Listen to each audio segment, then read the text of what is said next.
अवतरी रंगरूप हे विठ्ठल विठ्ठल माऊली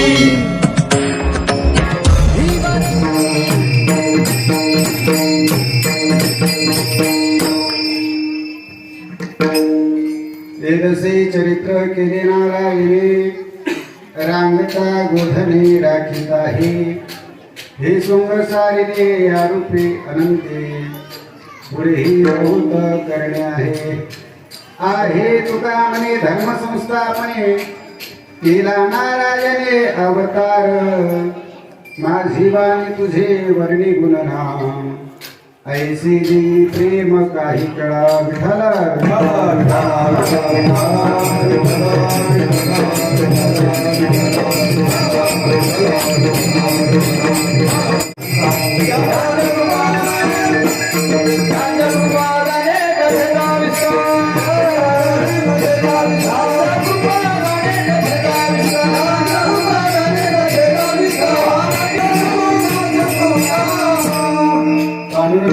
प्रथम नमन दुसरे चरण संतांचे त्यांच्या कृपादाने कथेचा विस्तारू बाबाजी सद्गुरु दास तुका अलंकापुरी रम्य सिंहासनस्थं पदाम्भोजस्तेजस्वरी प्रदेशं विधीन्द्रादिदेवै सदा स्तूयमानं समाधिस्वमूर्तिं भजे ज्ञानदेवं नमो सद्गुरु तुकया ज्ञानदीपा नमो सद्गुरु सच्चिदानंद रूपा नमो सद्गुरु भक्त कल्याण मूर्ती नमो सद्गुरु भास्कर पूर्ण कीर्ती विठ्ठल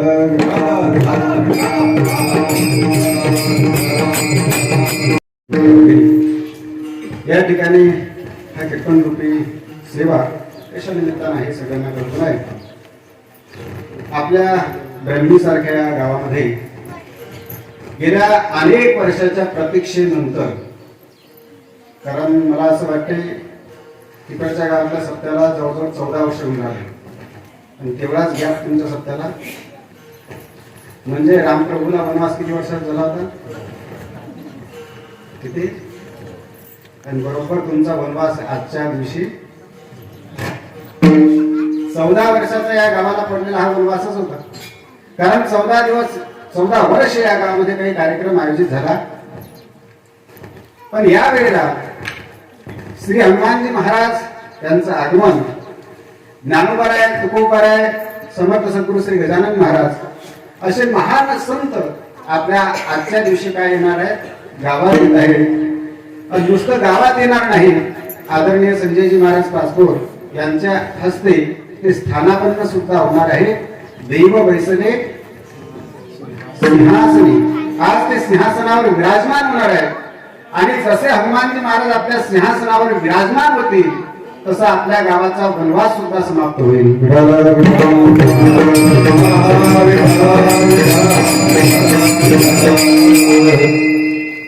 समर्थ सद्गुरू श्रीराम महाराज आपल्या कीर्तनातून नेहमी एक वाक्य सांगायचे.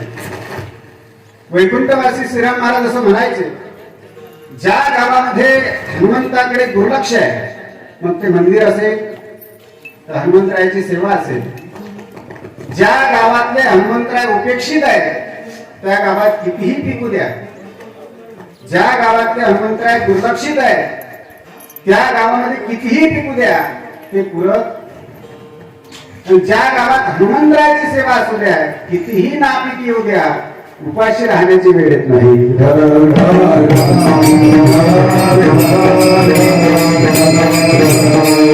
आणि आपलं हे ग्रामदैवत आहे, याची सेवा करणं हे आपलं आद्य कर्तव्य आहे. काय असतं, मंदिर हे गावाची शोभा आहे. शोभा मंदिर हे गावाची काय शोभा आहे. मंदिर हे गावाचं वैभव आहे.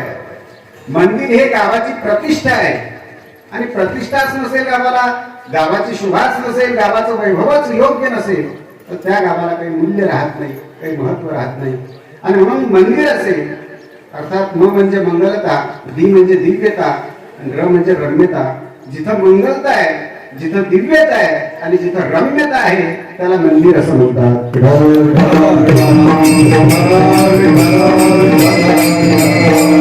आणि आता हनुमानजी महाराज स्थानापन्न होणार आहेत. आणि इथून पुढे आता दरवर्षी आपण काय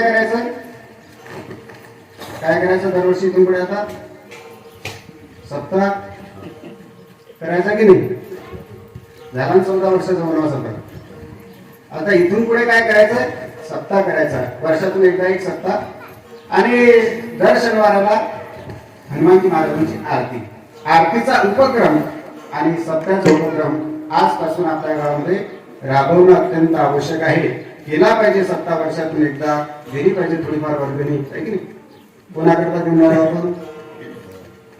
कोणाकरता देऊन राहिलो? मंदिराकरता देऊन राहिलो की हनुमानजी महाराज करताच देऊन राहिलो. बघा, धरण असते, धरण, त्या धरणाला दरवाजे असतात की नसतात? असतात ना दरवाजे. दरवाजे धरणाला बांधल्या जातात. कशासाठी असतात ते दरवाजे? धरणाला जे दरवाजे असतात ते कशासाठी असतात? पाणी सोडण्यासाठीच ना. दरवाजे कशासाठी असतात? पाणी सोडण्यासाठी. पाणी सोडायचंच आहे तर मग धरण कशासाठी करायचं? पाणी जर सोडण्यासाठीच दरवाजे असतील तर मग धरण बांधायचं तरी कशासाठी? धरण बांधायचं हे पाण्याचा साठा करण्यासाठी, संचय करण्यासाठी. पण त्या धरणाला दरवाजे सुद्धा असले पाहिजेत की ते जर ओव्हरफ्लो झालं तर ते पाणी सोडल्या गेलं पाहिजे. तसं आपल्या धनरूपी या धरणाला सुद्धा, आपल्या पैशारूपी धरणाला सुद्धा दानरूपी दरवाजे असले पाहिजे. आणि आपल्या प्रत्येकाच्या याला जर दानरूपी दरवाजे नसतील तर त्या धरणाला जर दरवाजे नसले तर ते धरण काय होते? नुसतं एक नाही, 5-50 गावाचा नाश करून जाते की नाही? दरवाजे नसले तर ते अनेकांचा नाश करून जाते. तसं आपल्याकडे जो पैसा येतो, आपल्याकडे जी संपत्ती आहे, त्या संपत्तीला जर दानरूपी दरवाजेच नसतील तर एक दिवस ते पैसा आपल्याकडून कुठून निघून जाईल, कसा निघून जाईल माहिती सुद्धा पडत. आणि म्हणून दिलं पाहिजे.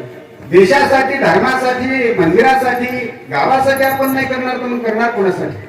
दिलं पाहिजे. हे आपलं कर्तव्य आहे. आपल्या घरासाठी 5-10-15 लाख लावतोच की नाही आपण? घरासाठी किती लावतो? एक घर बांधायला. बरं, त्याच्यात वर्गणी असते का? मग काय घर बांधणार होतो पण भाऊ वर्गणीच नाही दिली. घरासाठी आपण वर्गणी मागतो कोणाला? मग स्वतःचं घर जर आपण 15 लाखापर्यंत बांधू शकत असू, मंदिरासाठी थोडंफार त्यातले, हे तर सगळ्यांचं मंदिर आहे ना, हे सगळ्यांचं घर आहे ना. आणि याच्यामुळे हनुमंतरायाची प्रतिष्ठा वाढेल असं नाही, ते तशी राहिले असते तरी ते राहिलेच असते. परंतु याच्यामुळे आपली प्रतिष्ठा वाढते, गावकऱ्यांचा सन्मान वाढते. आणि म्हणून आपण हे केलं पाहिजे.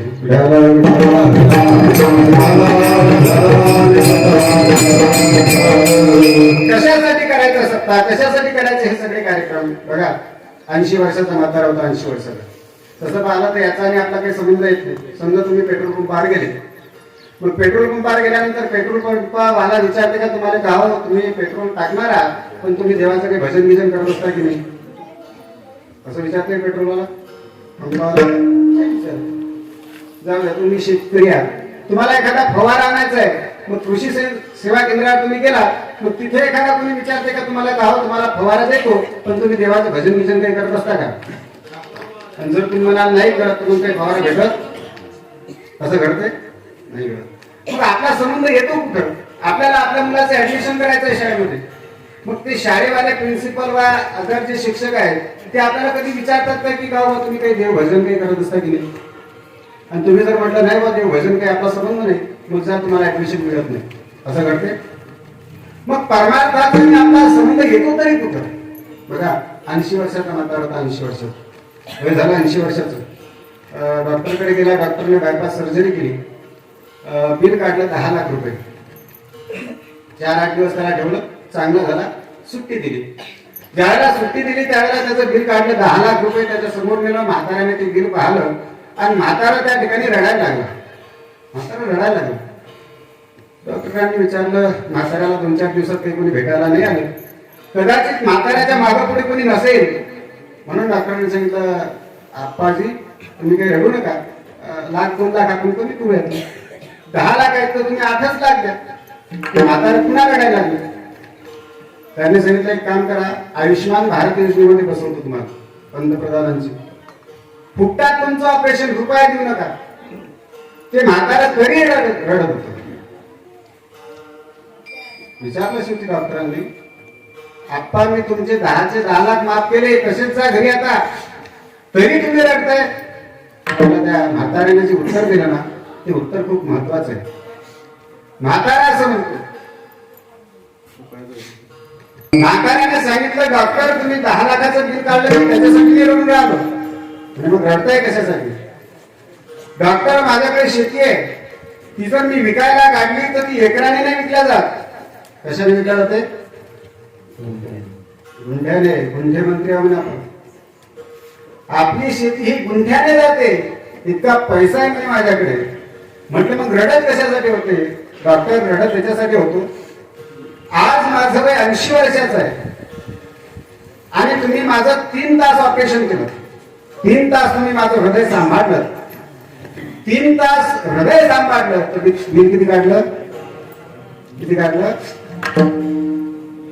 आज माझं वय 80 वर्षाचं आहे. 80 वर्षाचा होईपर्यंत 80 वर्ष ज्या देवाने मला सांभाळलं, राजू त्याचं मला अजूनही बिल आलेलं आलं. तुमच्यापैकी कोणाला देवाचं बिल?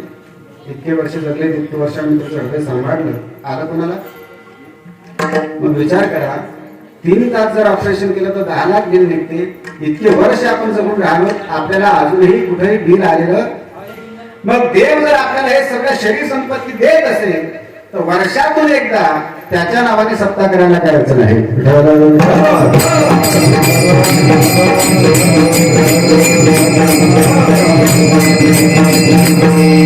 केला पाहिजे, वर्षातून एकदा तरी केला पाहिजे. काय करायचं? मग दरवर्षीच करायचं का? म्हटलं हा दरवर्षी करायचं. काय करायचं? कारण असं आहे, मला असं वाटतं आपण जेवण 8 दिवसातून एकदाच करतो ना. 8 दिवसातून एक वेळेला, असंच ना? दररोज जेवता का? बरं, दररोज एक वेळ की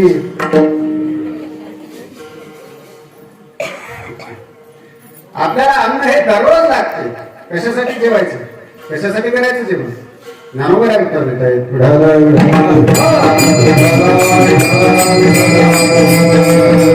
हे न म्हणावे साधारण, अन्न परब्रह्म जान, जे जीवन हेतु साधन, विश्वाय. किंवा गजानन महाराजांचं पारायण आपण या ठिकाणी केलं. ते गजानन महाराज सुद्धा आपल्या भक्तांना सांगताय, शीत पडता दृष्टी प्रत, ते उचलोनी मुखे घालत, हा करण्याचा हाच हेत, अन्न परब्रह्म म्हणून.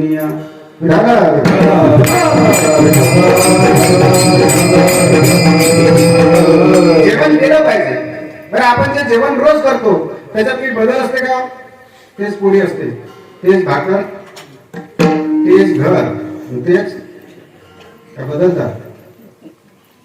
तेच असते सगळं आपलं. तेच पोळी जेवतो आपण, तेच भाजी जेवतो. आलटून पालटून फार झालं तर अंगूर काय आलू, नंतर वांग. महाराज लोकांना 8 दिवस वांग असलं तर फार झालं तर 2-4 भाज्या आपण बदलतो. त्याच्या पलीकडे काही नाही. तेच ते जेवण आपण पुन्हा पुन्हा करतो. आला संध्याकाळी थकून जेवणाला बसला, ताट वाढलं आणि जसा पहिला घास घेतला तसं त्याने आईला बोलायला सुरुवात केली. म्हणजे आई, किती वर्ष झाले म्हणे तू स्वयंपाक करतेस? आई, तुला अजून साधी कढी येत नाही? कढी अशी कढी असते काही? किती पातळ कढी झाली आहे, किती पातळ कढी झाली. एवढी पातळ असते काही कढी? खूप बोलला, 10-15 मिनिटं बोलला. त्याचं जेवण होऊ दिलं आईने. आणि जेवण झाल्यावर मग त्याच्या आईने सांगितलं, बाळ एवढा जो तू माझ्यावर गरम झाला,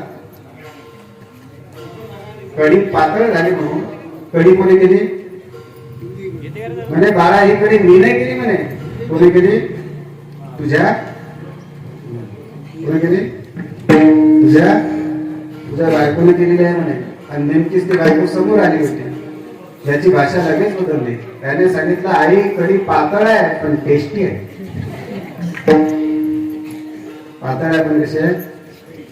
आतापर्यंत यायला बोलतो. अर्थात तेच भात, तेच पोळी, तेच भाजी आपण रोजच जेवतो ना. कशासाठी जेवण करायचं रोज? जीवन जगण्यासाठी, ऐकताय ना आपण सगळं?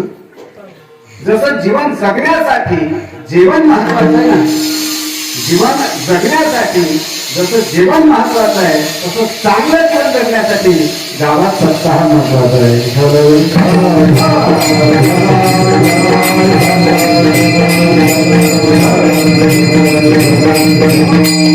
सत्ता हा आपण केलेला आहे. 3 दिवसाचा हा कार्यक्रम आहे. आज मूर्ती स्थापनेचा हा कार्यक्रम आहे. लवकर आपल्याला थांबायचं आहे. महाराज आल्यानंतर लगेच मूर्ती स्थापना होणार आहे. त्याच्यानंतर महाराज आशीर्वचन देतील आणि नंतर आपला हा कार्यक्रमाचा समारोप होईल. तर सेवेकरणाची वतीला अभंग देवपूर आहे आणि महाराज या अभंगाच्या द्वारा भगवान अवतार काय येतात त्याचं कारण सांगतात. अभंगाचा पहिला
महाराज म्हणतायत भगवान परमात्म्याने जे चरित्र केलं, ज्या लीला केल्या त्या कुठल्या दशेमध्ये केल्या, तर महाराज म्हणतायत हे दशे चरित्र केली नारायणी रांगता गोधनी राखीत आहे.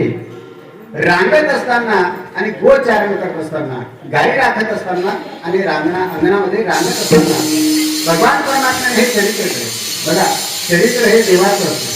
चरित्र कशात कोणाचं असते? एक तर देवाचं किंवा दुसरं साधूचं. एक तर देवाचं चरित्र असते किंवा दुसरं साधूचं असते. माणसाचं चरित्र असू शकत. आपलं चरित्र आहे समजा, आपल्यासारखं चरित्र होईल कुणाचं? बरं, आपलं चरित्र कोणी लिहिल तरी काय बा माणूस खूप चांगला होता आपल्या गावाचा, गेला तो आता उद्या त्याचं चरित्र असं होईल? कोणी चरित्र लिहिणारच नाही आपलं. बरं, याला कदाचित आलं एखाद्याच्या डोक्यात, कारण कोणाच्या डोक्यात काही विषय सांगता नाही. आलं एखाद्या डोक्यात, नाही भाऊ खूप चांगले होते, द्या भाऊचं चरित्र. भाऊनं खूप दान धर्म केला म्हणून 14 वर्ष लागले. करा भाऊचं चरित्र लिहा. ठीक आहे, लिहिलं एखाद्याने चरित्र, 20-22 अध्याय लिहिले, सुंदर असा ग्रंथ तयार केला. आता तो ग्रंथ तयार झाला, किती लोक आपल्या गावातल्या त्या ग्रंथाच्या पारायणासाठी बसतील? गावातल्या एका माणसाचं जर चरित्र लिहिलं तर त्या चरित्राला गावातले किती लोक पारायणाला बसतील? बसणार? बसलेच 2-4 जण. आता काही सांगता नाही, आले 2-4 जण, आहे पारायण भाऊचं चरित्र लिहिलेलं आहे, करा बा आपण. आले 2-4 जण पारायणाला आणि केलं त्यांनी पारायण. समजा त्यांना पारायण केल्यानंतर त्याचा काही लाभ मिळेल का? किंवा यांनी भाऊचं चरित्र वाचलं मग यांना स्वर्गाची प्राप्ती, त्यांना वैकुंठाची, असं आहे. बघा, आपल्यासारख्याचं चरित्र कोणी लिहिणारच नाही. लिहिलं तर कोणी वाचणार? बरं ठीक आहे, जाऊ द्या. आपल्या चरित्रात असून काय असणार हो? सकाळी उठले, झाली चरित्राची सुरुवात. काय चरित्र आहे? माणसाचं चरित्र असू शकत नाही. काय असतं चरित्र? कोणाचं असतं? ऐका, ज्याचं चारित्र्य असेल त्याचं चरित्र असते.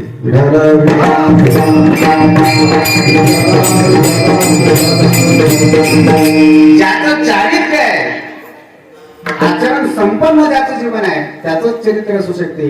माणसाचं, सर्वसामान्य माणसाचं चरित्र असूच शकत नाही. आणि मग संतांचं एक देवाचं चरित्र आणि भगवंताने ते रांगत असताना आणि गुणाचारण करत असताना केलेलं आहे. पण देवाने विचार केला अजून बरेच कार्यक्रम बाकी आहेत. कळस्थापना बाकी आहे, मूर्ती स्थापना बाकी आहे, महाराजांचं आशीर्वचन बाकी आहे, त्यानंतर महाप्रसाद ही बाकी आहे. आणि मग एवढ्या थांबून जमणार नाही म्हणून देवाने ते सोंग सारलं आणि पुढेही देवाला खूप कार्य करायचे होते. देवाला पुढे कार्य कोणती करायची होती? महाराज सांगतात अभंगाच्या शेवटच्या चरणी आहे तुका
अवघ्या अर्ध्या तासाच्या आत आपल्याला भगवान श्रीकृष्ण परमात्म्याचं चरित्र पाहायचं आहे. भगवंताचं चरित्र थोडक्यात पाहिलं ते असं आहे. भगवान परमात्मा ज्यावेळेला भूमीवरती पाप वाढला, अत्याचार वाढला, अन्याय वाढला, त्यावेळेला देवाने अवतार घेण्याचं निश्चित केलं आणि भगवान परमात्मा त्या हिशोबाने आलेच सुद्धा आले. भगवान परमात्मा येणार असं ज्यावेळेला सगळ्या सृष्टीला कळालं, मग सगळेच्या सगळे लोक प्रसन्न झाले. वायू प्रसन्न आहे, आकाश प्रसन्न आहे, तारे प्रसन्न आहेत, नक्षत्र प्रसन्न आहेत, बर सूर्य प्रसन्न आहे, चंद्र प्रसन्न आहे, दिवस प्रसन्न आहे, रात्र प्रसन्न आहे, नद्या प्रसन्न आहेत, मन प्रसन्न आहे, ग्रह प्रसन्न आहे. सगळे सगळे हे सगळेच्या सगळे आनंदित झालेले आहेत. त्यातल्या फक्त एक दोन उदाहरणं पाहून आपण पुढे जाणार आहोत. आज ज्यावेळेला देव येणार आहे त्यावेळेला पृथ्वी प्रसन्न आहे. पृथ्वी का प्रसन्न आहे? त्याचं पहिलं कारण असं आहे, पृथ्वीने विचार केला आपल्या जवळ बापू येऊन राहिले. कोण येऊन राहिलं? कोण येऊन राहिलं मेला म्हणलं? आणि जवळ म्हटलं की बाहेरना बापरे मंदाई तुला माहिती नाही आमचे जवळ बापू किती शिकले बाई, बापरे किती शिकले. एका वर्गात 5-5 वर्ष शिकले. किती शिक्षण झालंय? गंमत झालं का? एका वर्गात 5-5 वर्ष काढणं म्हणजे किती शिकले बा? इतकं शिक्षण आहे आमच्या जवळ बापूचं. बापरे शिक्षण. आता जवाई बापू येणार म्हणून पृथ्वीला आनंद आहे. आता पृथ्वीचे जवाई देव कसे काय झाले? चला राम अवतारात राम प्रभूचं लग्न कोणाबरोबर लागलं? सीतामाते बरोबर. सीतामाता ही कोणाची मुलगी आहे? तशी जनक राजाची, पण जनक राजाला मिळाली कुठून? पृथ्वीपासूनच मिळाली ना. म्हणजे पृथ्वीची सीतामातेची पृथ्वी ही कोण झाली? आई झाली. आता सीतामातेची पृथ्वी जर आई असेल तर रामप्रभूची सासू झाली की नाही? म्हणजेच पृथ्वीचे रामप्रभू जवळ झाले की नाही? तेच रामजी यावेळेला श्यामजी म्हणून आलेले आहेत. तेच रामप्रभू यावेळेला कृष्ण रूपात येणार आहे आणि म्हणून पृथ्वीला आनंद झाला.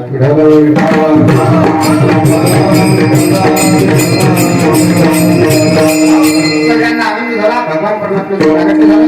जसं आले तसं तिकडे नेण्याचं ठरवलं, तिकडे घेऊन गेले आणि तिकडे भगवान परमात्म्याचा उत्सव साजरा करण्यात आला. 7ही दिवसाचे भगवान होत नाही तर पुतना मावशी त्या ठिकाणी आली.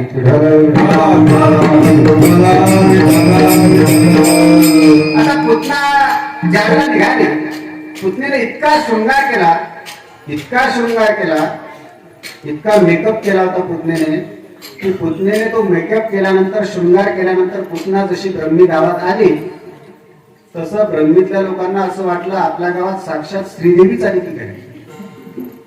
कोण आली? श्रीदेवी. कोण आली? कोणती? मैत्रिणी नाही. श्रीदेवी हे लक्ष्मी मातेचं नाव आहे. लक्ष्मीला काय म्हणतात? श्रीदेवी. मग गावातल्या गोकुळातल्या लोकांना असं वाटलं आपल्या गावात साक्षात श्रीदेवी आली की काय, म्हणजे साक्षात लक्ष्मी आली की काय. आणि म्हणून सगळ्यांनी रस्ता जाण्याकरता दिला. ती आतमध्ये गेली. ज्यावेळेला भगवंताला उचलून घेण्याचा प्रयत्न करते त्यावेळेला भगवंताने आपले दोन्ही डोळे बंद केले.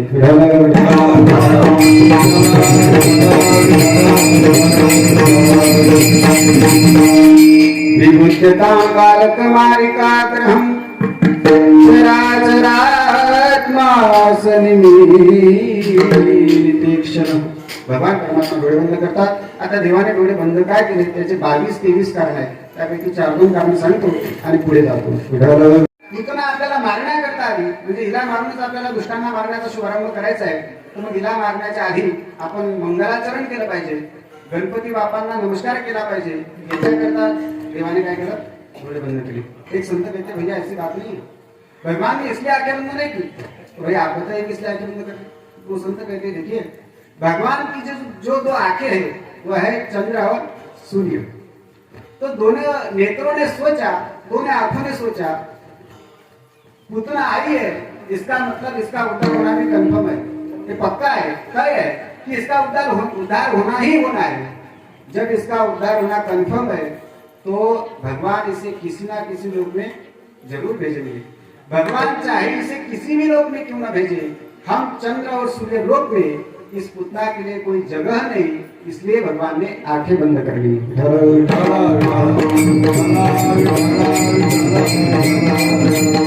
एक संत म्हणतात देवाचं डोळे बंद करण्याचं कारण ते वेगळंच होतं. काय कारण होतं? देवाने विचार केला आपण गोकुळात आलो होतो दूध दही खाण्यासाठी. काय खाण्यासाठी आलो होतो? दूध दही. इथं दही दूध तर अजून मिळालंच नाही. पण पुतना मावशी 7व्या दिवशी विष घेऊन आणि विष पिलं हे काही माझं काम नाही, हे माझं काम नाही. ज्यांचं काम आहे त्यांचं आपण ध्यान करावं. डोळे बंद केले, भगवान शिवजीचं ध्यान केलं आणि सांगितलं प्रभू मी विष पिण्याकरता नाही आलो, मी फक्त दहीदूध घेण्याकरता आलो. विष तुम्ही घ्यायचं, दहीदूध मी सेवन करेन.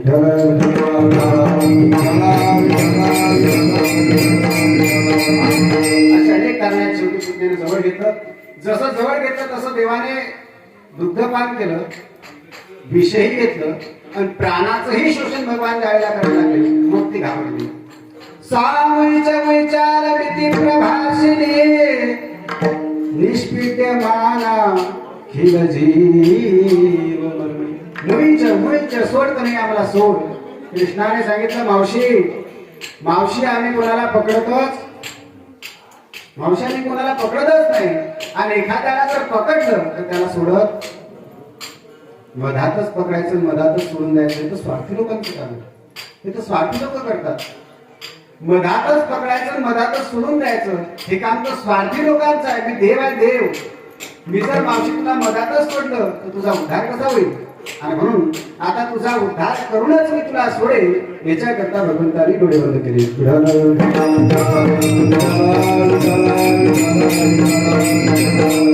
शेवटी पुतण्याचा त्या ठिकाणी उद्धार झाला.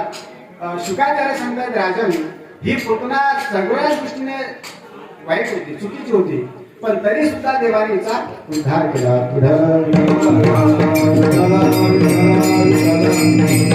7 दिवसाची पुतना आली, तिचा उद्धार केलाय. 6 महिन्याचे झाले शक्तासुराला, त्याचाही उद्धार केला. 1 वर्ष झाले तृणावर्त आला, त्याचाही उद्धार केला. काग बगर इथं मागेला प्रभूंनी अवधी दैत्याखाली बोलवली. देवाने बऱ्याच दैत्यांना मारलं. आता भगवंताने माखन चोरी लीला करायला सुरुवात केली. सगळ्या गावातल्या लोकांना एकत्रित केलं, बाल गोपाळांना एकत्रित केलं आणि सांगितलं गळ्यांनो आजपासून आपल्याला चोरी करायची म्हणे. चोरी. गोपाळाने सांगितलं देवा तुझ्या घरी काय कमी आहे? 9 लाख गाय तुझ्या घरी आहे तर चोरी कशाला करतोस?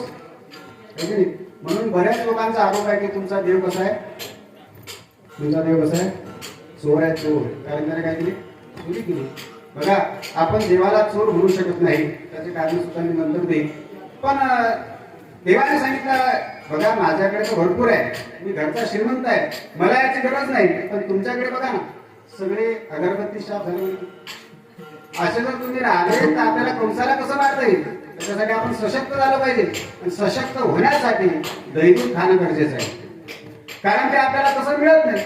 कारण आईला म्हटलं आई दूध देत, आई दूध देत. आपण म्हटलं आई तू, आई म्हणते बाबू चूप, नाव नाही काढायचं तुला. ही स्थिती अशी आहे. आमच्या घरी दही दूध भरपूर आहे, पण ते आमच्या घेरीत जात नाही. ते मूर्तीच्या पुढच्या चहाला सुद्धा नाही सापडतो. चहाला आहे पुष्कळ, 3-4 म्हशी आहेत, पण ते आमच्या डेअरीत नाही, तर डेअरीत जातात. त्यामुळे आम्हाला त्याचा लाभ होत नाही. देवाने सांगितलं तुमच्या जे डेअरीत जावं, त्याच्याकरता मी सांगतो की आपण सगळ्यांनी चोरी करायची.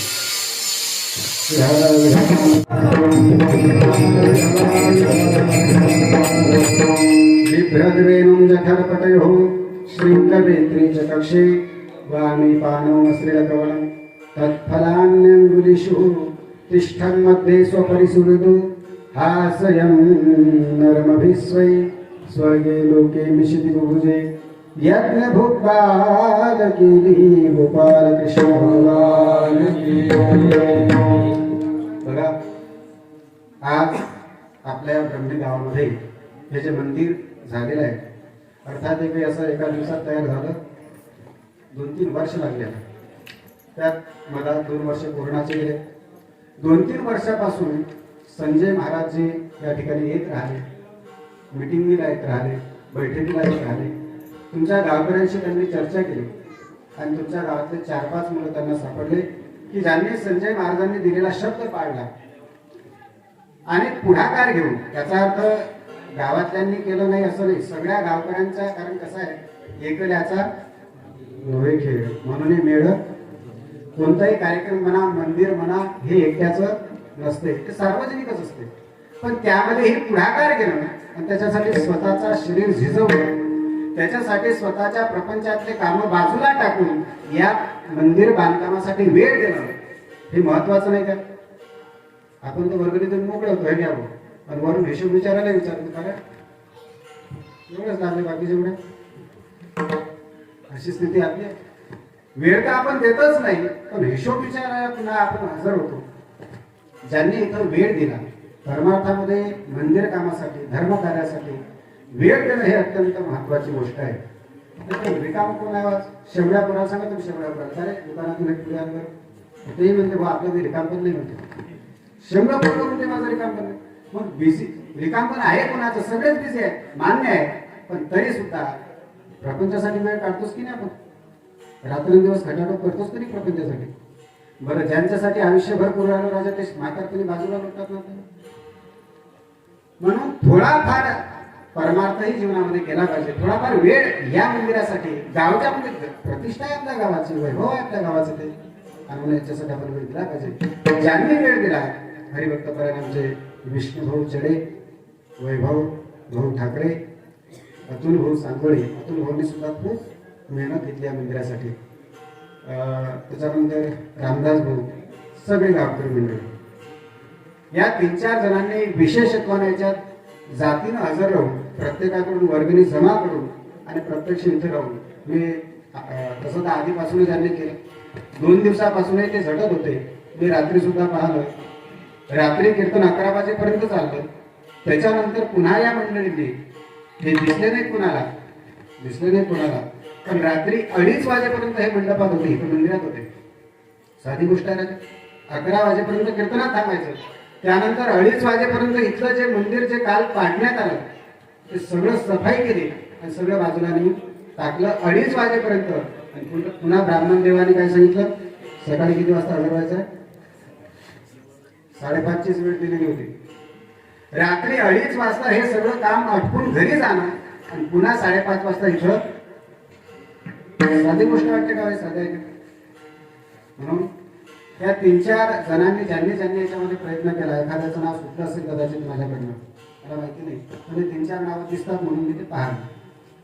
यांनी जे प्रयत्न, जो वेळ मंदिर कार्यासाठी, मंदिर निर्मितीसाठी दिला, त्याकरता हनुमानजी महाराज त्यांना अवदंड आयुष्य देव, आरोग्य देव आणि धनधान्य सुद्धा देऊ आणि त्यांच्याबरोबर आपल्या सगळ्या गावकरी मंडळींना सुद्धा. कारण कसं आहे, मी सुरुवातीला सांगून गेलो, आपल्या गावातली ग्रामदेवता आहे हनुमानजी महाराज. आपले सगळे कामं यांच्याशिवाय होऊ शकत होतात का? लग्न कार्य करायचं असतं आणावं लागतं की नाही? लग्न करायचं असतं तर गुढ आणावं लागते. आता गुढ घालून येतात तो भाग वेगळा आहे.